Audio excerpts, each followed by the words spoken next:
Chafing Armor Podcast mini-series, Descent into the Demon Webs, episode 19, To Kill a Spider.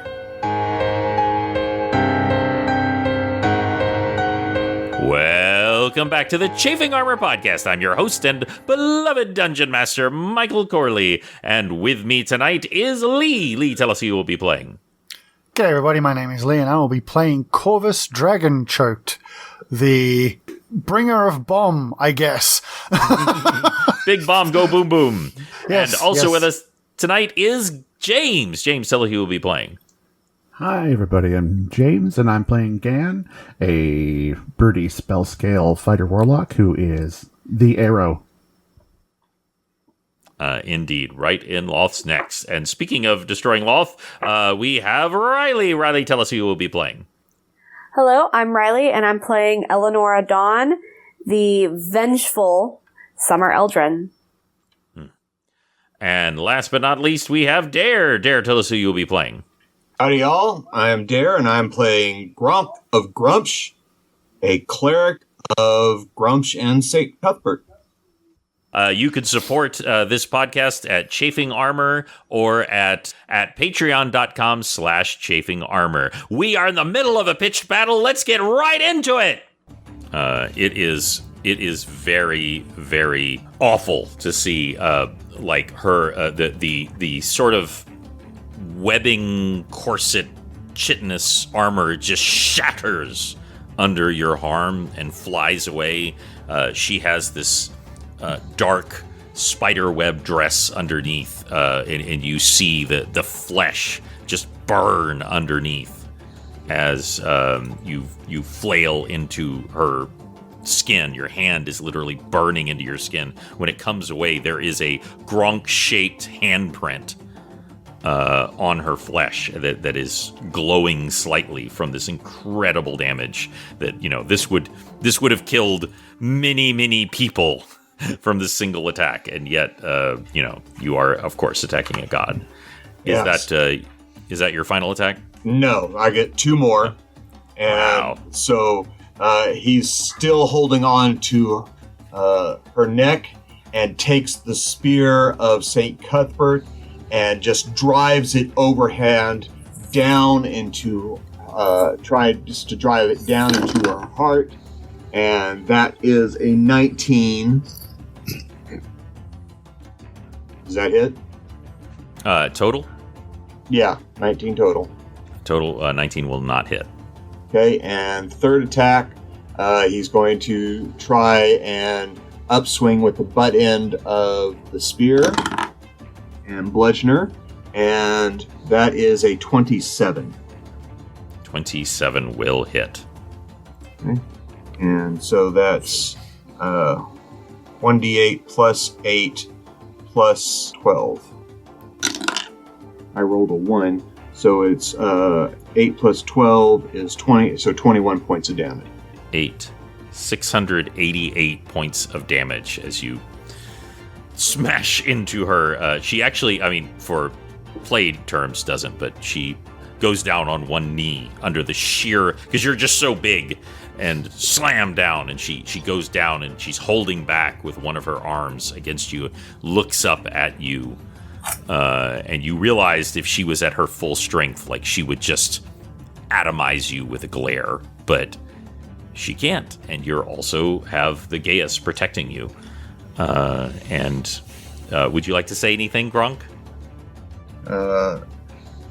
No, he said his greeting from Grumpsh and is just ready to beat her to death. Mm-hmm. And there's one tiny little moment where you don't literally see this, but we know that we see the throne rune of Grumpsh, where Merezi saw him so injured, and he is also still recovering, sitting there with his one eye, with his great spear, the spear that once pierced the body of Falazore and humiliated him millennia ago. And he looks up as his will empowers you to do this, and he just says, "I never liked her." And Now, go to Corvus. How's she looking? She looks really bad. She is missing an arm. There is her armor is destroyed, though it might have been ornamental, essentially. She looks really, really hurt. I don't have any ability to glean just how badly hurt she is. And even if you did, it would be very difficult to tell how badly a god is hurt. Pretty much. You just know that she is very badly hurt. Pity we can't just disbelieve in her. You don't believe in exist. fairies. Clap your hands.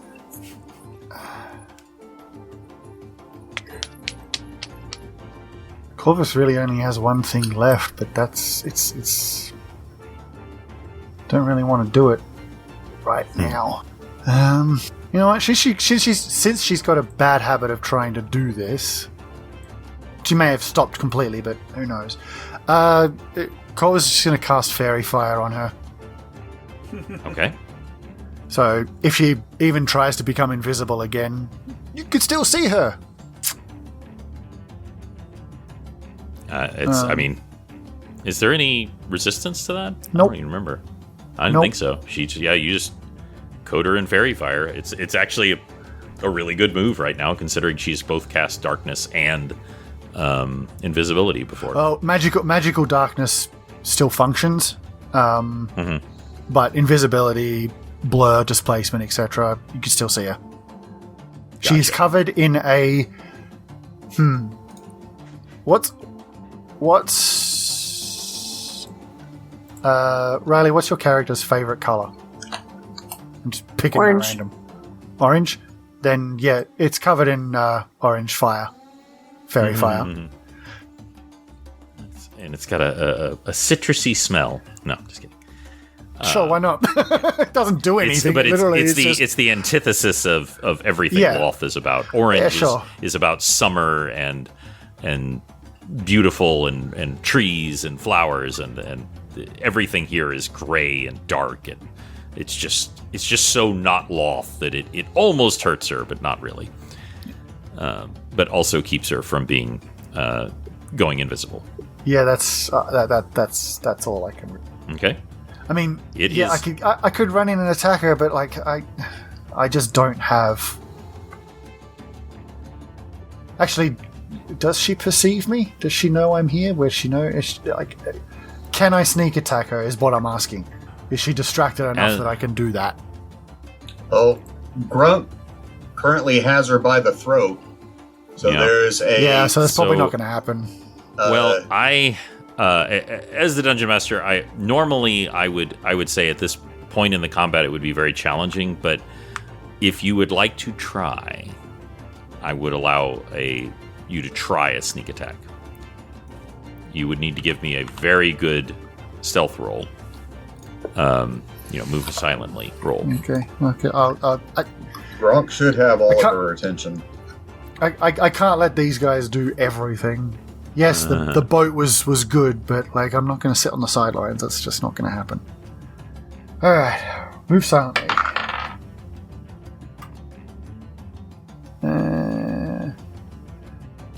18 plus 23. Corvus, make a sneak 40, attack. 30, 38? 5, 6, 7, 8.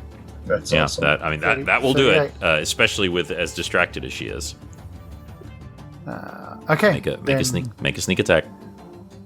So this is with my daggers, which are counted as magical weapons, so it will go past any resistances she may have. Extended critical.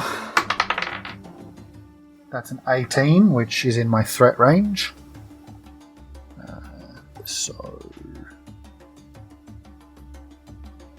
Right.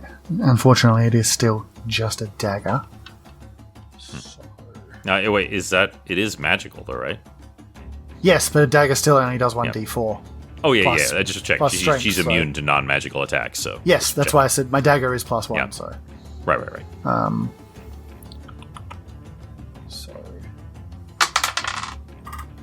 here's a 4 plus since I use finesse, I can use my dex modifier, so 9 times 2 is 18 points of damage. And then your sneak attack damage, right? Yes. Which is... Sorry, thank you for reminding me. I'm literally just like... Yeah. If you're 15th, it should be 8d6. Yes, you are right. I looked it up because I didn't remember how it works in 3.5. Yeah. Plus 8d6. Oh, cool. Alright, let me just roll this d6 and multiply by 8. 6 8s are 48, so... Corvus. Oh! Corvus Dragonchoked. Formerly Distant Bells. Describe to me how you kill Lolth, What? the Spider Queen. What? No way. No, what? Okay.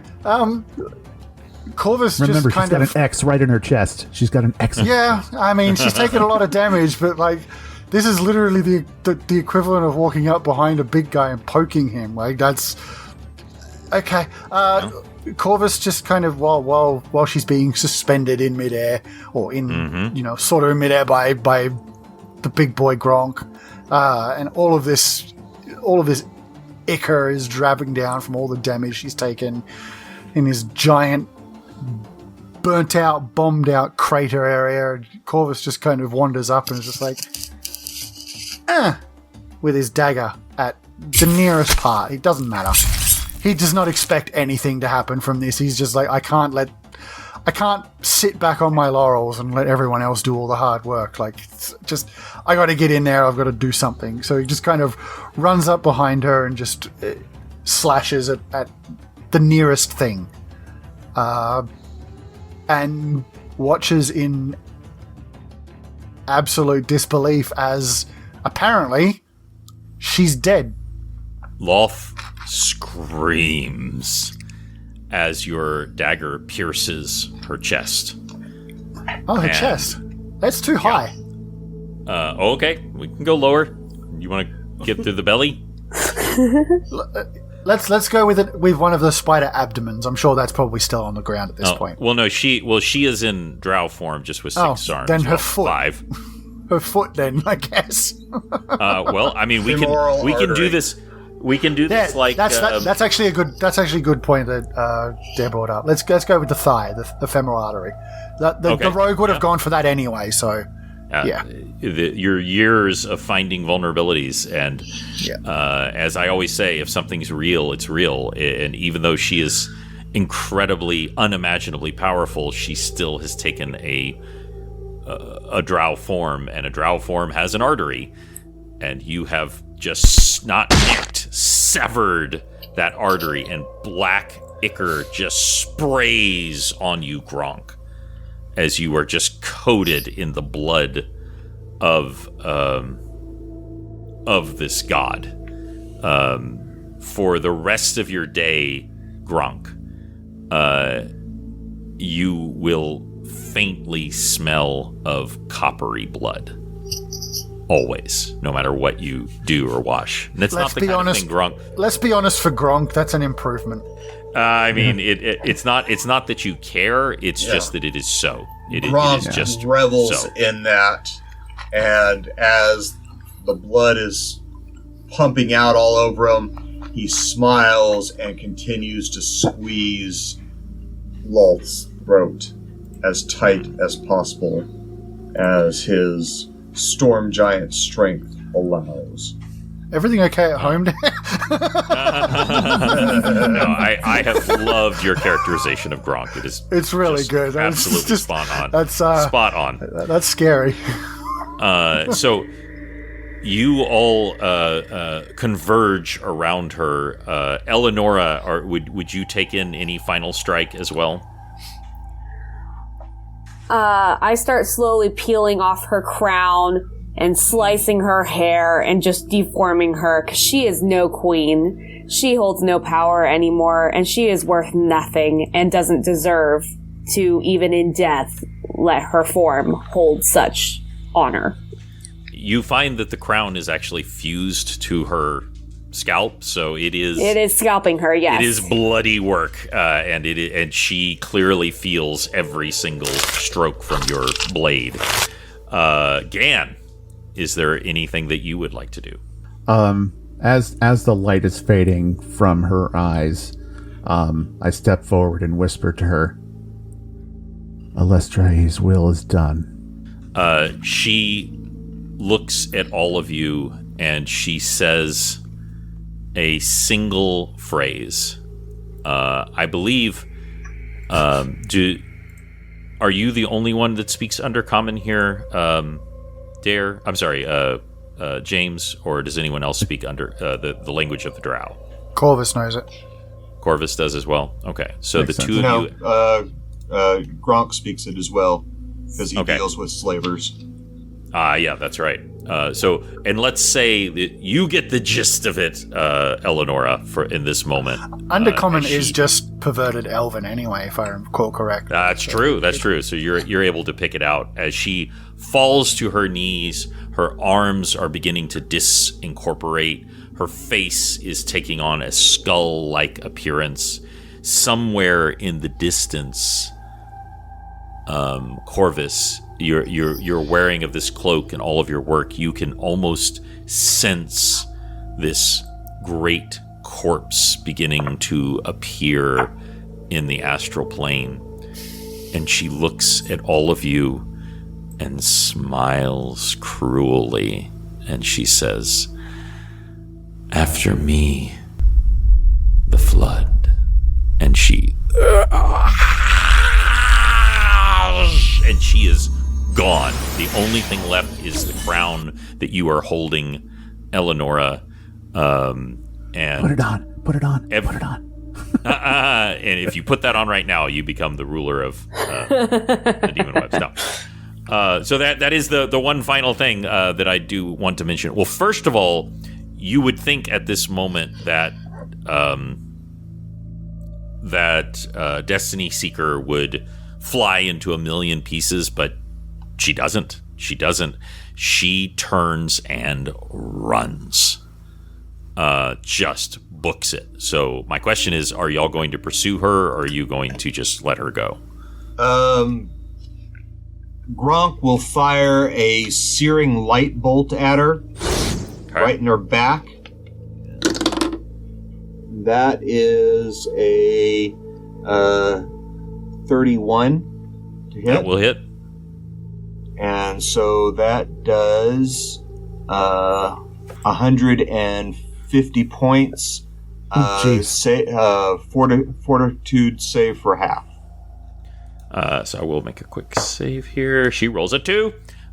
So remembering that she was taking damage this whole time, tell me how you kill this animated sword brought to life with this searing light. As the corpse of Lolth disintegrates through his hand, he stands there watching this mutilated figure run away and reaches out and points with the spear of St. Cuthbert, and the holy light lances out as this giant beam that is almost a foot across of light, the same length as the broad head of the spear, and just strikes the creature in the middle of the back and pierces through, burning flesh and metal and stitches and bone till there is nothing left. At that moment, as you absolutely destroy this creature, the axe does fall to the ground, so you don't know if she's still in there or not. Y'all can choose if you want to do something with that or not. There is one final thing that I want to let y'all know happens. First of all, the Gaius is complete, so you no longer have 10 temporary hit points.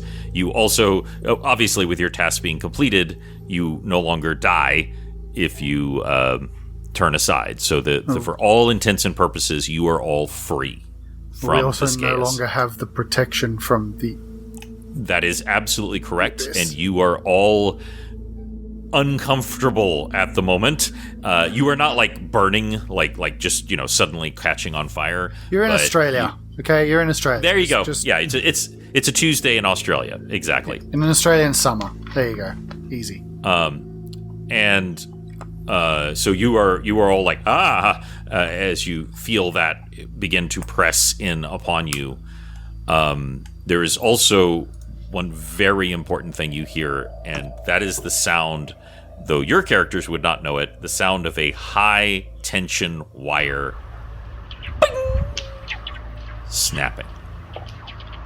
And somehow you, Gronk, as having cast that spell for finding your way, you know that was the main thread of the demon webs. And you know that the demon webs is beginning to unravel. Now, I am not going to do what I could do, which is like make y'all run for your life or anything like that. What I want to know is, how are you planning on exiting the demon webs?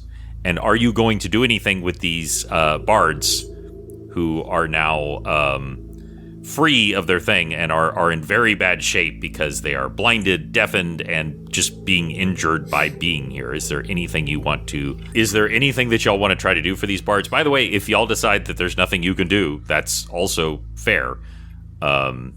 If you want to try to see if you can send them back, if you want to try to help them, what I want to know is, how are you guys planning on getting out of here? Well, Gronk actually has no idea because he thought it was going to be a one-way trip. Mm-hmm. We all did, to be brutally honest. Yeah. We were all like, Yep. we ain't coming back from this. you said there's a lot of incursions around. What Yes. kind of locations, like generally, very, very generally, do these kind of places go? Is there like a place that just looks like a forest, or something like that, something kind of benign? Highs or lows? Highs. You do not see anything benign. You do see some bubbling pits, and you also see a very unpleasant-looking forest, like dead and spectral and probably full of ghosts. Cool. Nearby, obviously, there would Okay, be how other many things further. bards were there? 12. Oh, bards. I'm going to say 2 of them are dead now. They just straight up died from the stress of everything and the damage that they're taking just being here. So they're now 10. Oof. Yeah, it's you guys are not doing great either, but you're really tough, hardy adventurers. Are the protections that were holding them there gone? Yes. Okay. The circles are still there, but they're not empowered anymore because they were empowered by Lolth. Gotcha. Weird they weren't sent back to where they came from the moment she died, but I guess that wasn't kind of the point. Yeah. Oh, they were going to get I don't think she ever sent. planned on sending them back. Oh Yeah, no, that's what I was she thinking. absolutely. Here's the thing, which y'all interrupted by your awesomeness. The way the contest was going to work was when you screwed up. Basically, the handmaidens were the judges. They would send you back with 100 gold, and then they would replace you with your loved one, which would then be burned alive. And lovely. yeah, because that's the kind of thing Lolth would find really fun. Right. So you did save a lot of really innocent people. At the very least, these guys, even though there's no way they could have really known, they did agree to it. You did save a lot of innocents who were going to die horribly. So just know that. Little knowledge for you. But and each time it was going to make Lolth more and more powerful. So once again. Yeah, the truth is there isn't this isn't like at the end of a movie where just like a portal opens and you go home. You're stuck in the middle of a demon dimension, and it's starting to disincorporate. Okay. At most, at my far current back size- approximately? Go ahead, James. How far back approximately was any of the places that we passed on the way in that would have been, a little more healthy to walk into? The forest that was more like, that was clearly taken from your lands, Elenora, was less than a day's walk. That would probably be the closest thing that you would find, like, amenable. So pretty far off. Pretty far off, yeah. Because remember, like, you climbed up a mountain and everything to get here. I mean, it was quite a journey that y'all went through. Well, at most I could carry currently probably 8 of you for the next hour. So that would be Corvus and Elenora and Gan. And then Corvus and Gan can probably fly. Okay, Yeah. so I could carry Elenora and 7 of the 8 remaining bards. 10 remaining bards. 10 remaining bards, so 7 of the 10 remaining bards. And Elenora. Oh, go ahead. Elenora, you aren't sure, because especially Fey magic is notoriously fickle. But you think if you could get to that forest, that pouch of Titania's might be useful. Well, any dimension is better than this one. My home is certainly better. There's few things worse. There are things worse, but not many. As you hear another great pa-ting, as one of the great threads snaps, and there's just, the ground just kind of. Corvus could maybe carry one of the bards and stuff another one in Mimi, maybe, or stuff both in Mimi and have Corvus have Gronk carry that in his pack. Okay. Again, like this is just one of those things where it just kind of sucks, and there really isn't a good solution, but y'all are doing your best. You are just booking it. You are moving as fast as you can. You can see signs of things starting to fall apart around you, and you feel like these tremors going throughout the land. You do finally make it to the forest as you're hitting the outskirts.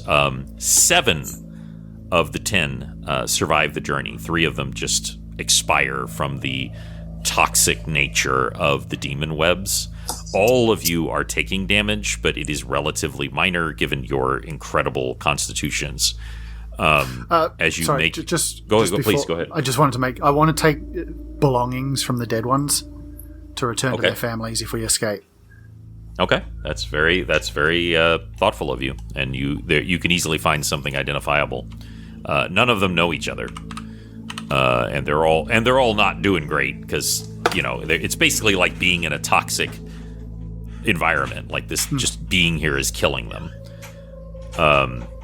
And as you make your way into the forest, you smell that high summer that normally is nowhere else except in your land, Athora. Would you like to try to do anything with this pouch? I'm going to find the strongest tree that can be found down here. The one that seems to have the strongest thread to home. And then I am going to gather everyone, and I am going to open the bag. As you open the bag, these flower petals just whisk out, and you can see the face of your queen as she... You realize that Lolth in many ways is like a dark reflection of your queen, because she could be terrifying, and she could be cruel, and she could be vindictive, but she also could be like a summer maiden and just laughing and rolling in the grass and joking and being very silly and spry, as all Fae express these different parts. And the petals wrap around the tree, and you'll all see a opening in the middle. Would y'all like to go through it? I walk through. Yes, please. Gronk doesn't hesitate at all. So I'm not going to belabor you going through. You do all successfully make it back to the Faerun, which has its own dangers. However, when you have a high guard of Faerun to navigate it, you are able to survive, and for all intents and purposes are able to do so. But I do need to let y'all know a few things. One, the demon webs continues to decay. And like a trap spider, the demon webs served a kind of purpose, which was to block the abyss. As it continually... Things, not devils, demons, begin to come through. In the material plane, you can hear the sound of a horn blowing. Something that had been dormant for a very long time, forgotten and used for an entirely wrong purpose, suddenly begins to whir to life. And elsewhere, somewhere else, Athora wakes up with a start and hears the sound of ice cracking somewhere far, far away from the demon webs. But there's one final crack, and that is when Merezi and the princess who had healed the staff, are laying it into its final resting place, deep where it can be kept safe for the next time when it is needed. Just as it is being lowered in, the staff of Seraphim shatters, and shards of it go flying in every direction. And while they may have powers of their own, it is not like before, as enormous energies course out into the material planes, as the empowerment of 5 incalculable gods is radiated out of the staff that had been focused in it for millennia, is now gone, and the ability to use that staff to protect from things like, say, like a god of death trying to enter, is no longer possible. And that is where we will pick up when things begin again with the next season of Chafing Armor. And that's where we'll end Chafing Armor, episode 19. Thank you so much for playing, everyone. Thank you for Thank quite you. the experience. Thanks for destroying our world, I guess. Sorry, everyone dies. A rock falls on you. All that. No, just part of the world. Things are going. There were consequences for succeeding and consequences for failing to kill Lolth. This may be the first instance of Lolth dies. Lolth falls, everyone dies. It's true. Well, it would have been very bad if you had failed to kill Lolth. Most of all of the vulnerable gods who had been injured would now be an incredible peril.